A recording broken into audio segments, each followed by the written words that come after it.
Okay, here we are. It's Thursday, August 9th. This is the 37th day that inner-city press has been banned from the United Nations by Antonio Guterres in a fit of corruption and censorship. We're trying a different approach now. We have questions about Burundi. Yes, we have questions about Burundi because that's the Security Council meeting today. We cover Burundi. We've covered it for years. In fact, we were the ones, inner-city press, that first published the memo about incipient genocide and the hiding of weapons. And you know what Antonio Guterres did? Threw inner-city press in the street so it can't cover Burundi and his failure there anymore. Now, they can dress it up in other ways. They're trying to do a review, 37 days on, a review of what? We don't know. It's a joke. The UN has no right to ask any government to do a review when it conducts itself like Franz Kafka. I was interrogated one time, July 10th. It's more than 4 weeks later. It's 30 days later, and nothing has happened because it's just an attempt to keep the press out of the UN in favor of, honestly, people that do very little reporting. I'm going to say that I've been encouraged to be less personal. His name is Antonio Guterres. He's a man that had a reputation of refugees. Refugees? Watch what we're going to ask today. What's happening with the Burundians in Tanzania? They're getting pushed back into Burundi. What about the Burundian refugees in Tanzania? Are they being pushed back? What is France doing about it? What's France doing about the refoulement of endangered refugees? Isn't it your problem? Isn't it your fault? Aren't you the pen holder? Isn't it disgusting? It is. But you see, I didn't personalize it. That's the French political coordinator. There he goes. Yep. Never an answer. Maybe Miss Gueguen will give an answer. I don't know. This is our stakeout. France pontificates. They love censorship of the press, at least inner-city press. Pure hypocrisy. Pure hypocrisy. And we know it from Cameroon, where they support a blood-splattered dictator, Paul Biya, just as they've done throughout the region. Shameful. Shameful. And yet they finger-waggle about other countries. Amazing. What about the Burundian refugees in Tanzania that are being pushed back and killed? Is Sweden concerned? Are they as concerned as they are in Syria about these Burundians getting killed? I don't know. No comment on the haircut. I'm taking a totally different approach, but your approach is just as horrendous as ever. Okay then, you see? That was a fake phone call. You may have seen that. Because in previous days, because this guy, I guess, is not authorized to speak. I don't know. He's making his country look terrible.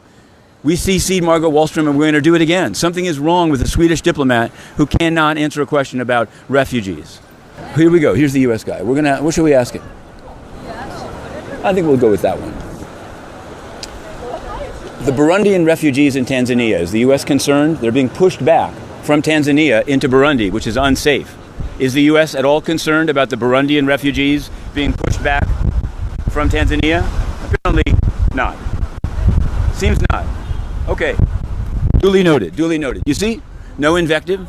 That's your tax dollars at work. If you're a U.S. viewer, that was Deputy Permanent Representative Mr. Jonathan Cohen, who has not answered a single question. Not one. Not a one. Here's number 2 of Kazakhstan. He's a nice guy. I'm going to ask him whether his boss got his speech, got his papers. Maybe I will ask him. Yeah. That guy's with Poland, I think. Your ambassador dropped his papers yesterday. I hope he got them. As he was going in, he dropped them. Thank you. Okay? Ask at the booth. Sure, no problem. All right. Why does Sweden, France, and the U.S. entirely contemptuous of a journalist thrown in the street? Maybe they like the UN, and so they just can't admit that it happened. But I tell you, that's not helping the UN at all. That's like pretending that children weren't raped by the UN or that Haitians weren't killed by cholera. And when you pretend that, you double down. You make it even worse than it was before. And so these purported and putative friends of the UN are no friends at all. Okay. The Burundian refugees in Tanzania, they're being pushed back. Is France doing anything about it? Refoulement? I thought it's a French word. They're being pushed back from Tanzania against their will. Their stores are being closed in the refugee camps, and they're being made to go back to... Je ne sais pas. Qu'est-ce qu'il y a? Okay, you see, a new approach. A little bit of French, a little bit of comedy, and yet